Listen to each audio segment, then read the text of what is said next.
뉴스픽. 네, 정영실의 뉴스 브런치 항상 청취자 여러분들과 함께 프로그램 만들어가고 있습니다. 오늘도 유튜브 콩 앱으로 많은 분들이 들어와 주셨네요. 감사드립니다. 자, 첫 코너 뉴스픽으로 시작해보죠. 월요일 이 두 분과 함께합니다. 전혜연 우석대 개공 교수님 안녕하세요. 안녕하세요. 전혜연입니다. 네, 조으론 변호사님 안녕하세요. 네, 안녕하세요. 조으론입니다.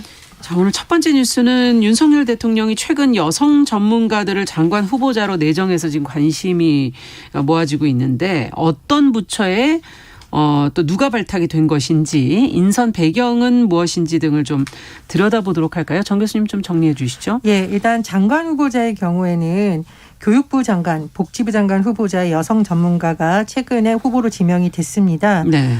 지금 박순애 부총리 겸 교육부 장관 후보자, 김승희 보건복지부 장관 후보자 이렇게 발표가 됐었고요.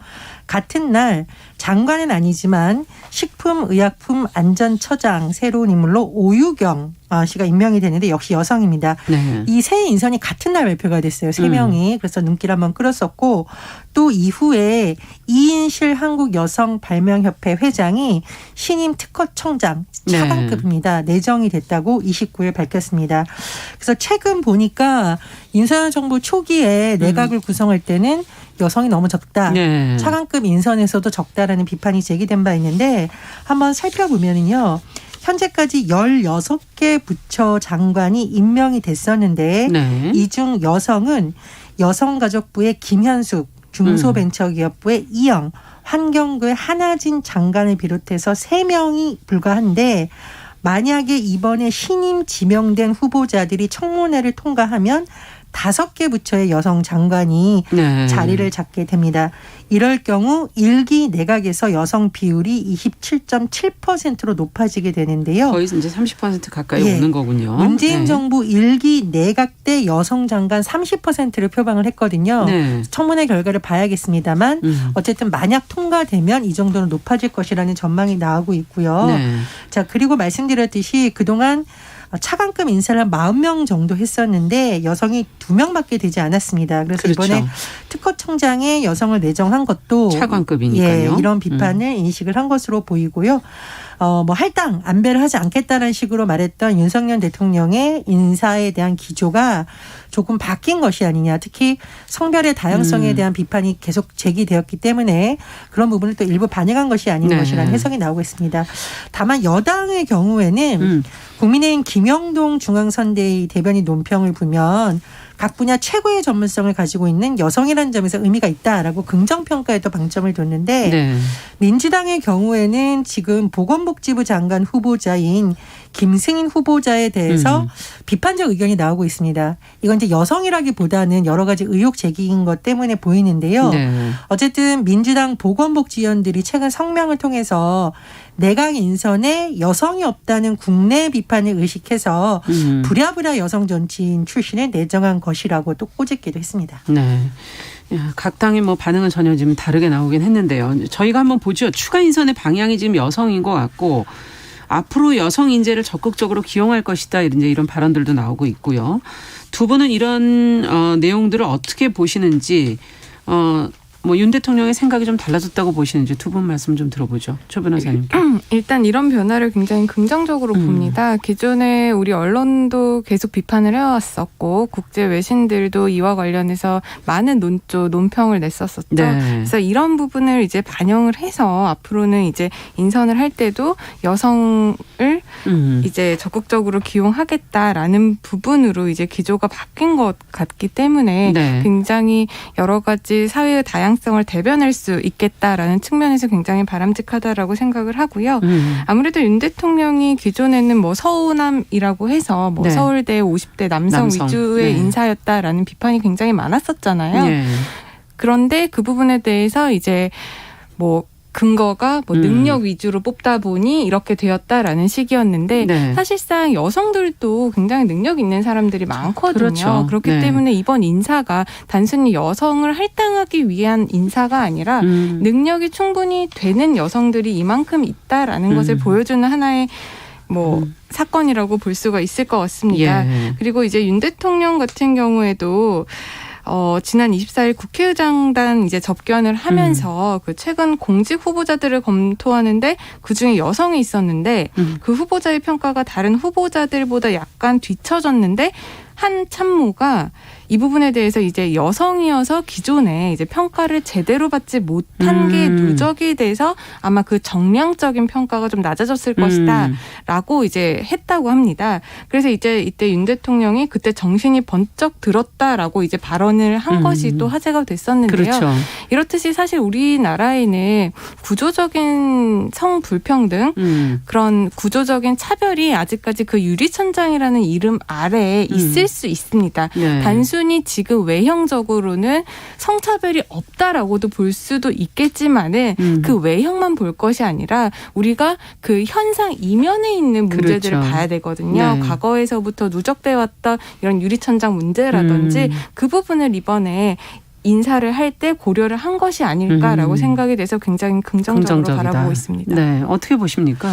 예, 이제 일단 대통령 인사가 여러 가지 상징하니까 앞으로 부처에서 인사도 이런 기조가 좀 쭉 그렇죠. 밑으로까지 쭉 퍼졌으면 좋겠다고 하고요. 언론 보도를 보니까 대통령실 관계자의 발언을 인용해서 추가로 단행될 부처의 실국장급 인사에서도 이런 기류가 반영될 수 있다는 취지가 나오는데 그런 식으로 좀 곳곳에서 실질적인 그렇죠. 변화가 일어났으면 좋겠다는 생각이 듭니다. 네. 이제 다만 김승희 장관 후보자가 이제 보건복지부 장관 후보자인데 예, 전 국회의원이기도 했었고요. 네. 최근 계속 언론에서 그 뭐 갭투기 부동산 문제라던가 네. 또 이해충돌 의혹, 그러니까 법무법인 로펌에 근무했다가 다시 또 지금 오는 것에 대한 문제 제기가 있는데 네. 이 부분을 일단 좀 청문회에서 검증을 봐야 최종적으로 통과할 수 있을지 없을지를 좀 봐야 될 것 같습니다.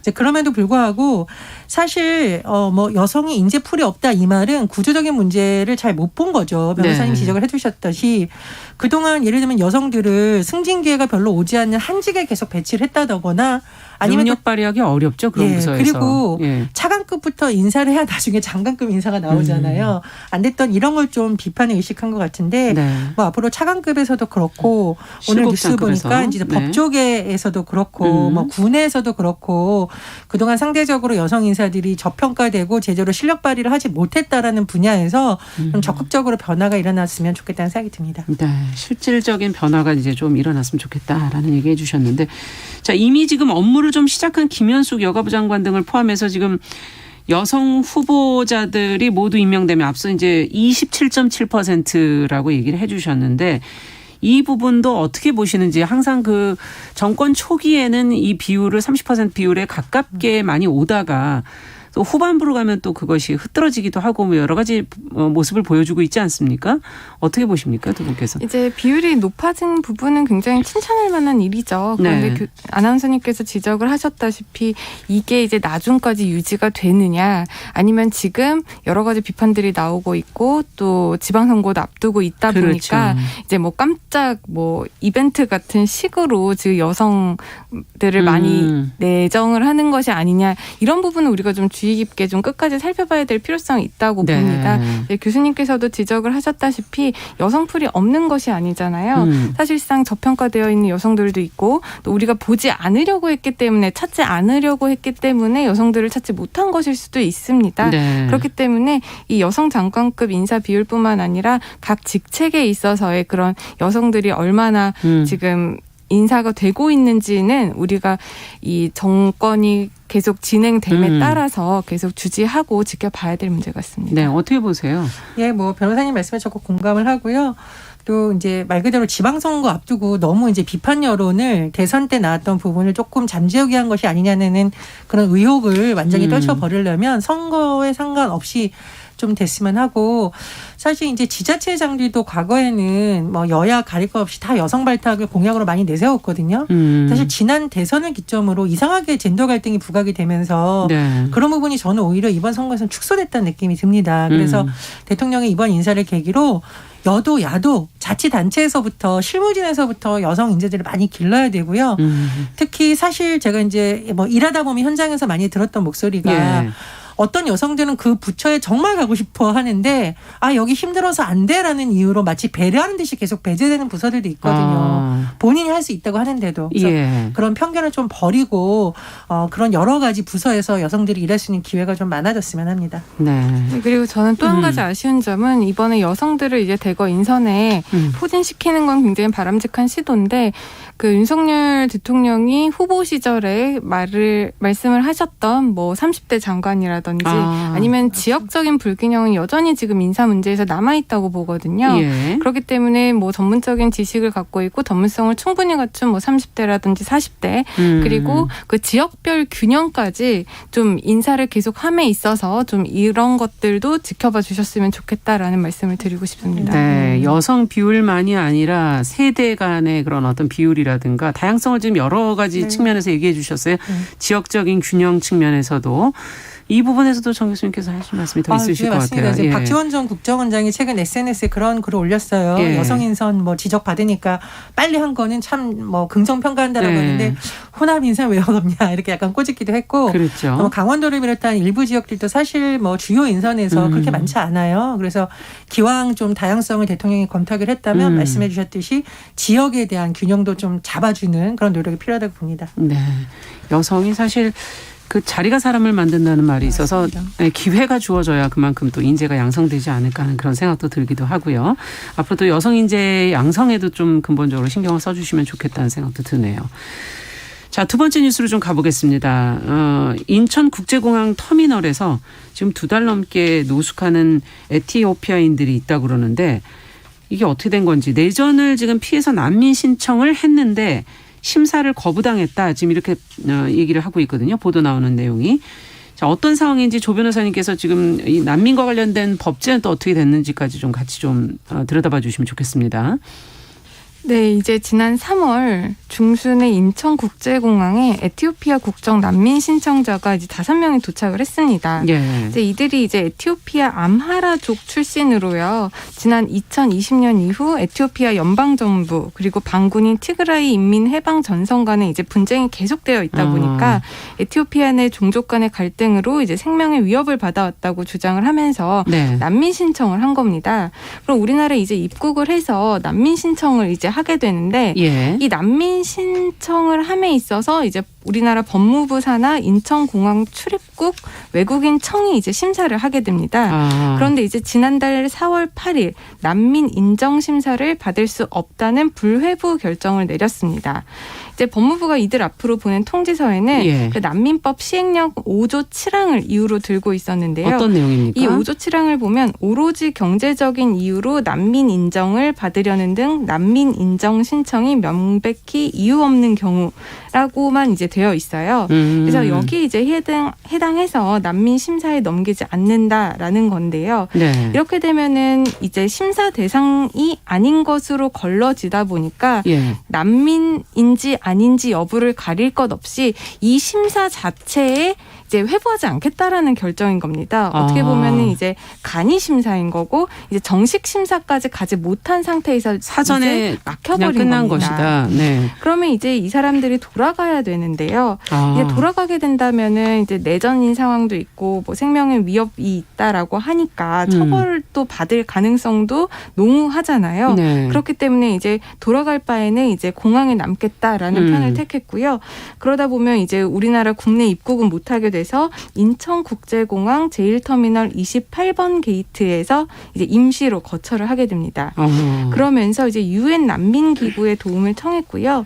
난민 인권 네트워크의 협조로 이제 난민 인정 심사 불회부 결정을 취소해달라는 소송을 낸 상황입니다.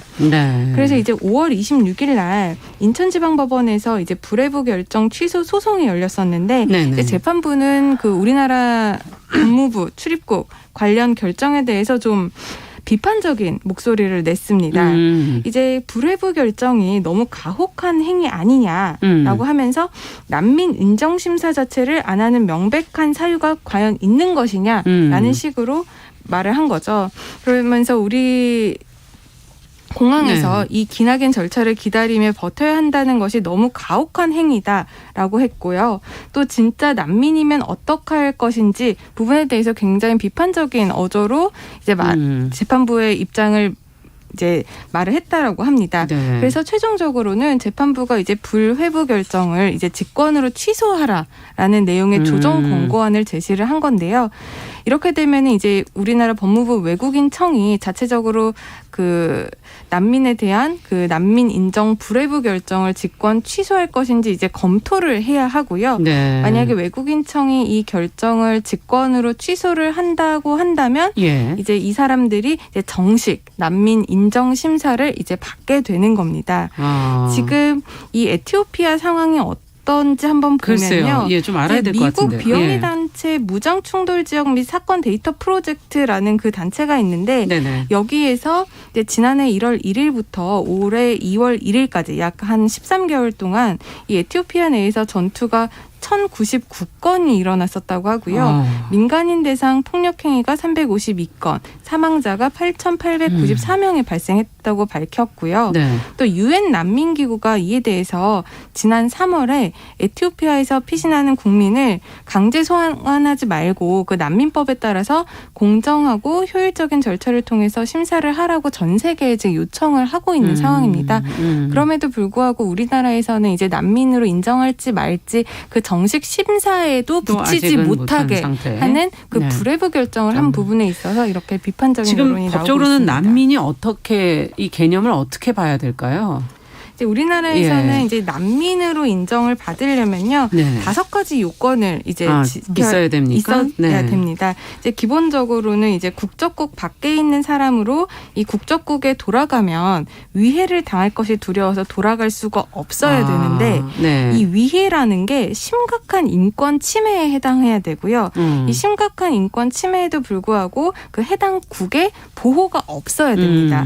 그리고 또 이 박해는 인종, 종교, 국적, 민족, 특정 사회 집단 구성원의 네. 신분 또는 정치적 견해 사이에 관련성이 있는 박해여야 하고 또 이제 난민 협약상의 이유로 박해를 받을 두려움은 합리적 근거가 있는 이 두려움이어야 된다라는 이 요건들을 다 갖춰야 우리나라에서 인정을 해주도록 되어 있습니다. 네, 지금 말씀해 주신 조건만 들어도 상당히 까다롭구나 하는 그런 생각이 들긴 하네요. 지금 일단 정부가 난민 심사를 거부한 이유 앞서 이제 설명해 주신 거는 내전으로 인한 공포는 난민 사유에 해당되지 않고 특히 아까 5조 7항 얘기를 해 주셨는데 난민 심사 기준도 지금 굉장히 까다롭고 과거에 생각해 보니까 난민이 예멘 난민들이 우리나라에 왔었던 게 생각이 나는데 그때는 어떻게 된 건가요?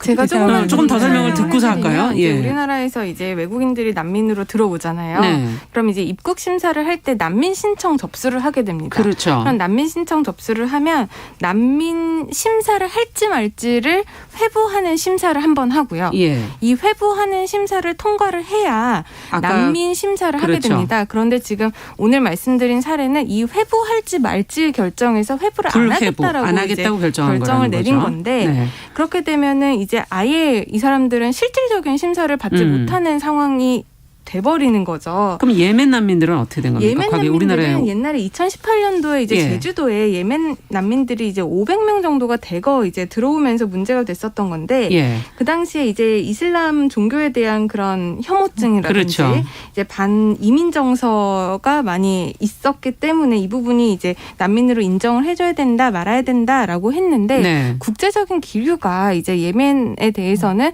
난민으로 많이 인정을 해주는 추세였습니다. 네. 그래서 이제 우리나라에서도 이 부분이 불거져서 받아들여져서 우리나라에도 이제 난민 신청을 받기를 했었고요. 난민으로 인정된 사람은 한 2명 정도고 난민은 아니지만 우리나라에서 이제 인도적인 차원에서 체류를 허가해준 사람이 이제 한 이제 꽤 많았어요. 인원이 컸군요. 아까 500명이 그 들어왔다고 당시에, 얘기하셨는데. 네, 500명이 들어왔었는데 네. 그 당시에 한 몇백 명 정도가 이제 우리나라에서 법적으로 적법하게 체류가 이제 허가된 적이 있습니다. 그런데 이번에 이제 난민 그 회부를 하지 그 난민 심사 불회부 결정을 하게 된 이유가 이제 일단은 이제 경제적인 이유에서 이제 신청을 하는 것 같다라는 것이 이제 가장 큰 이유였고 이제 부가적인 이유가 내전으로 인한 공포가 난민 사유에 해당하지 않기 때문이라고도 했는데요.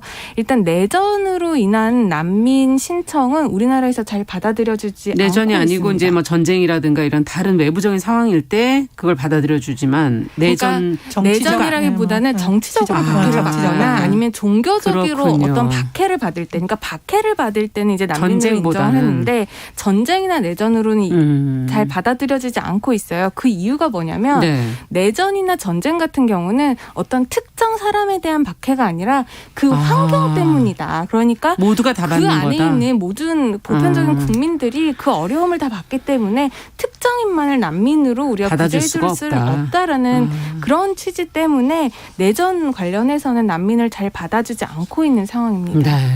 참 남은 과정이 그러니까 쉽지는 않겠는데요. 그동안 또 그러면 공항에 그냥 이렇게 방치를 해야 되는 건지 어떻게 보십니까, 정 교수님? 그러니까 지금 이렇게 조금 헷갈리실 것 같아서 변호사님 설명을 잘 해주셨지만 이분들이 지금 재판부까지 가게 된 것은 우리를 난민으로 인정해달라까지 단계도 아예 못 갔고요. 그렇죠. 아예 그러면 난민 심사 자체라도 하게 해달라는 이 단계에 멈춰 있는 그렇죠. 거고 재판부가 난민인지 아닌지를 거기서 판단하지 왜 법무부에서 아예 그걸 불에 못하게 하고 있느냐라고 지적을 한 겁니다. 그래서 이제 재판부에서 이 지적한 내용 중에 제가 유심히 본 내용이 있는데 6.25 때 만약 우리나라 국민이 다른 나라에서 그러겠다고 한번 생각을 해봐라. 진짜 난민이면 어떡할 거냐라고 하고 이렇게 공항에서 기다리게 하는 것은 가혹행위가 아니냐고 지적을 했습니다. 그래서 인권센터도 당장 이 사람이 난민으로 인정해달라는 것보다는 일단 심사라도 받게 해줘야 되는 거 아니냐. 그렇죠. 공항에서 저렇게 계속 기다려야 비인간적 되느냐. 생활을 하게 하는 것은 말이 안 된다라고 지적을 하고 있는 거고요. 우리나라가 2012년 2월에 난민법이 제정이 됐는데 아시아에서 굉장히 빠른 그렇죠. 했다고 해서 일각에서는 우리가 난민에 대해서 여러 가지가 많이 그래도 국제적으로 위상이 높아졌다고 하지만 실제로는 이런 문제들이 잘 해결이 안 되고 있다는 지적이 많이 나오거든요. 그래서 그런 부분 좀 한 가지 짚고 싶고요. 두 번째로 사실은 예멘 난민 사태 때는 난민에 대한 부정적 소문이라든가 가짜 뉴스가 너무 많아서 사회적으로 분위기가 안 굉장히 좋았었죠. 안 좋았습니다. 예, 기억이 그런데 납니다. 예. 지난해 아프가니스탄 특별 기여자 입국을 계기로 그래도 우리나라 국민들의 인식이 많이 성숙해졌다는 그렇죠. 인식이 한번 바뀌었어요. 대기실의 비용이나 이런 것들을 그 나라의 외항사가 비용을 부담을 해요. 이 에티오피아인들 같은 경우에는 그 에티오피아 항공에서 비용을 대지 않기 때문에 지금 그냥 의자에서 자게 되는 거거든요. 그렇군요. 의자에서 숙식을 해결하고 있는 건데 근데 이제 8월부터는 그 비용을 이제 우리 국가가 직접 운영을 하게 됩니다. 그런데 이 비용 문제잖아요. 지금 예산을 삭감한다고 하고 있는 부분이거든요. 그렇기 때문에 뭐 숙식 문제라든지 인력 문제라든지 이런 것 때문에라도 지금 난민 인정 심사라든지 아니면 이렇게 체류할 수 있는 공간의 문제가 너무나도 부족하다. 앞으로도 계속 부족할 것이다라는 지적이 나오고 있어서 이 부분에 대해서 우리가 좀 신경을 써봐야 될 문제가 아닌가 싶습니다. 자, 뉴스픽 조론 변호사 전혜영 교수 얘기는 많지만 여기까지 오늘 듣겠습니다. 말씀 잘 들었습니다. 감사합니다. 감사합니다. 정용실의 뉴스 브런치 1부 마치고 잠시 후에 오겠습니다.